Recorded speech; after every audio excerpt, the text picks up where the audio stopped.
Trump ఈ రోజున దానికి నోటికి ఏది వస్తే అది మాట్లాడతాం.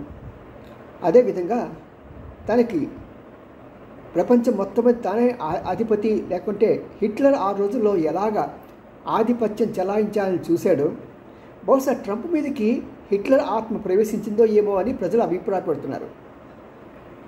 నిన్న మొన్నటి వరకు కెనడా ప్రధాని నానా అవమానపరిచి, నువ్వు మా దేశంలో కలిసిపో, నేను ఒక స్టేట్కి పరిమితం చేస్తాను, నువ్వు గవర్నర్గా ఉండు అన్నాడు.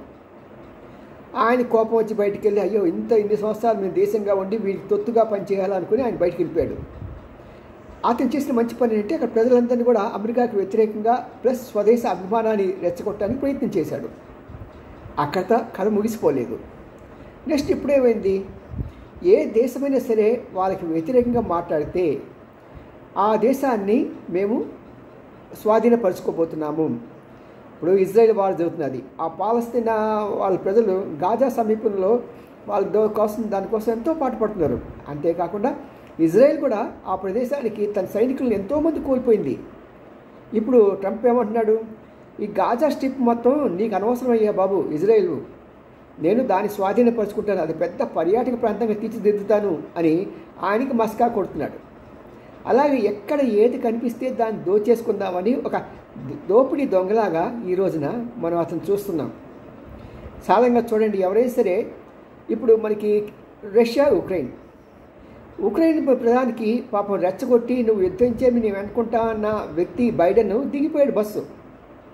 కొత్తవాడు వచ్చాడు. ఈ కొత్తవాడు తిక్కశంకరయ్య.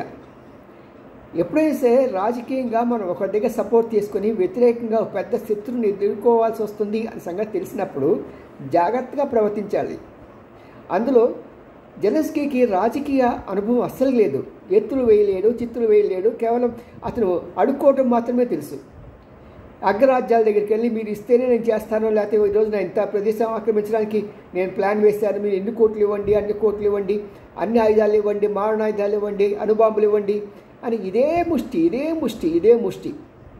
ఆ ముష్టి మహానుభావుడిని ట్రంప్ ఎడంకాలతో తోసేశాడు.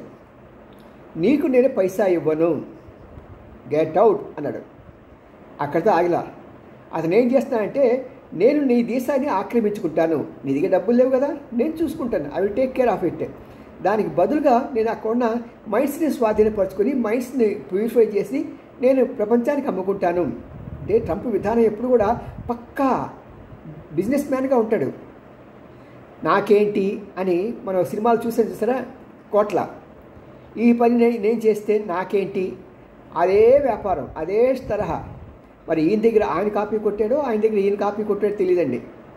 మరి ఏ పని చేయాలన్నా సరే నాకేంటి అని ఆలోచించే ట్రంప్ ఈ రోజున ఆ ఉక్రెయిన్ ప్రజలకు ఏం చేస్తున్నాడంటే, ఈ యుక్రెయిన్ ప్రజల సంగతి నువ్వు బయటికి వెళ్ళిపో, నేను ఇంకొక ప్రధానమంత్రిని పెడతాను, అతను చూసుకుంటాడు. అతను కూడా అమెరికా తొత్తయి ఉంటాడు. అలాంటి వాడిని పెడతారు సాధారణంగా. మామూలుగా ప్రశ్నించే వాళ్ళని ఎవరు కూడా హర్షించరు, వాళ్ళని వ్యతిరేకించడమే వాళ్ళ ధర్మం. మరి అలాంటి వ్యక్తిని ఎవడో పెట్టుకుంటాడు, రన్ చేస్తాడు.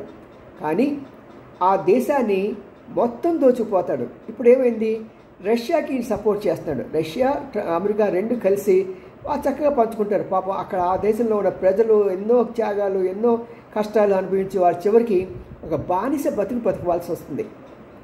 అమెరికా విధానం ఎప్పుడు ఇలాగే ఉంటుంది. అమెరికా నమ్మిన ఎవడైనా సరే ఇలాగా మోసపోవాల్సిందే. ఆఫ్ఘనిస్తాన్లో నమ్మారు, చివరికి ప్రజలందరినీ అక్కడ వదిలేసి ఈవెన్ వాళ్ళ సైనికులు కూడా, మీరు సైనికులు ఫలానా టైం లోపల వస్తే రండి, లేకుంటే మీ ఇష్టం, మేము నీకోసం మళ్ళీ వేరే ఫ్లైట్లు వేయం. అదే కానీ మన దేశం ఉందనుకంటే ఒక్క సైనికుడి కోసం సరే పాటుపడుతుంది, ఎంత త్యాగమేం చేస్తుంది.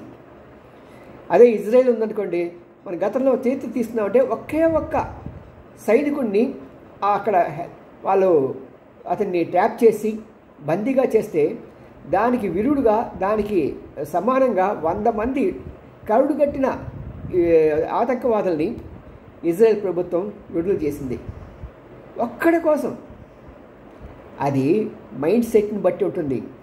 ట్రంప్ యొక్క మైండ్ సెట్ చాలా చెడ్డది. మరి నేను క్రిస్టియన్ అంటాడు, చర్చి దగ్గర వెళ్తాడు, ఆయన దగ్గర ఇవి చేసుకుంటాడు, ఆయన ఆశీస్సులు తీసుకుంటాడు, నానా స్టేజ్ మీద కూడా గాడ్ గాడ్ అంటాడు. కానీ గాడ్ కాదు, ఇది గాడ్సే లాంటి వ్యక్తి.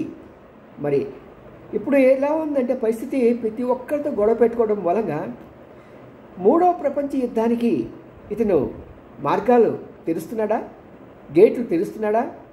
ఎందుకంటే ఆయన ఎవరినీ వదలటలా. ఆఖరికి వాళ్ళ దేశంలో పనిచేస్తున్న 20,000 మంది ఎంప్లాయీస్ని కూడా తీసిపడేశాడు. ఖర్చులు ఎక్కువ అవుతున్నాయని. ఇవ్వాల్సిన ఎయిడ్స్ అన్నీ కూడా ఏ ఎయిడ్స్ ఇవ్వట్లా. ఏమనంటే భారతదేశం చాలా అభివృద్ధి చెందింది, వాళ్ళకే డబ్బులు ఎక్కువ ఉన్నాయి కాబట్టి వాళ్ళకి మనం ఏ సహాయం చేయక్కర్లేదు అని అంటూ, రెండోది ఈ భారతదేశంలో ఫ్యాక్టరీ పెడితే అక్కడ వాళ్ళందరూ కూడా బాగా డెవలప్ అయిపోతారు, ఆ ఫ్యాక్టరీ ఏదో మనం అమెరికాలో పెట్టుకుందాం, అమెరికా ఫస్ట్. ఇది దీని యొక్క విషయాలు కానీ దీని యొక్క ఎఫెక్ట్ కానీ ఇప్పుడిప్పుడే తెలియవండి. ఒక 6 నెలల నుంచి 99 నెలలకు ఇదే వెర్సలో కనుక ట్రంప్ వెళ్తే అమెరికా దేశం దివాలా తీయటం. ఎందుకంటే వాడు ఇష్టం వచ్చినట్టు ఎవరు పడితే వాళ్ళు తీసి పడేస్తున్నాడు కదా. ఈ వర్కర్స్ ఎవరు లేకుండా ఉంటే ఆ స్టేజ్లోకి అమెరికాలో పుట్టిపోయిన వాళ్ళకున్న అహంభావం, జాతి అహంకారం ఇవేవి కూడా వాళ్ళు చిన్న చిన్న పనులు చేయడానికి ఒప్పుకోదు. మరి అప్పుడు దేశం ఎంత కప్పు కొడుతుందో. రోడ్లు ఊడ్చేవాడు లేక, పాయకానే వాళ్ళని క్లీన్ చేసేవాడు లేక, చిన్న చిన్న పనులు చేయడానికి పాపం ఈ పనులన్నీ కూడా పాపం ఫిలిపీన్స్ పిల్లలు చేస్తున్నారు. అఫ్కోర్స్ మన పిల్లలు కూడా చేస్తుండొచ్చు కాక, చదువుకునేటప్పుడు 4 డబ్బులు సంపాదించుకొని తల్లిదండ్రులకు భారం కాకూడదని.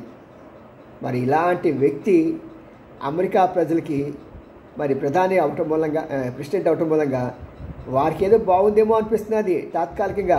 ముందుంది క్రొకడైల్ పండగ. కాబట్టి ప్రజలంతా మేలుకోవాలి. అన్ని దేశాలు, మిగతా దేశాలన్నీ కూడా సమైక్యంగా ఉంది. ఈ యొక్క ట్రంప్ యొక్క విధానాన్ని ఎండకట్టాలి ప్రజలకి. అక్కడ ప్రజలు కూడా వాళ్ళకి ఏమవుతుంది, నెక్స్ట్ ఏ సీక్వెన్స్లో ఎలా జరుగుతుందనే సంగతి వాళ్ళకు తెలియచేయాలి. ఇలా ఈ యొక్క వీడియో మీకు నచ్చితే లైక్ చేయండి, షేర్ చేయండి. మరి మీ ఇష్టమైతే దానికి ఒక గుడ్ కామెంట్ పెట్టి ఎవరికైనా పంపించండి. సీ యూ, మీ ఎన్ రామ్జీ, సీనియర్ జర్నలిస్ట్, గుడి గంటలు టీవీ 9. See you, bye.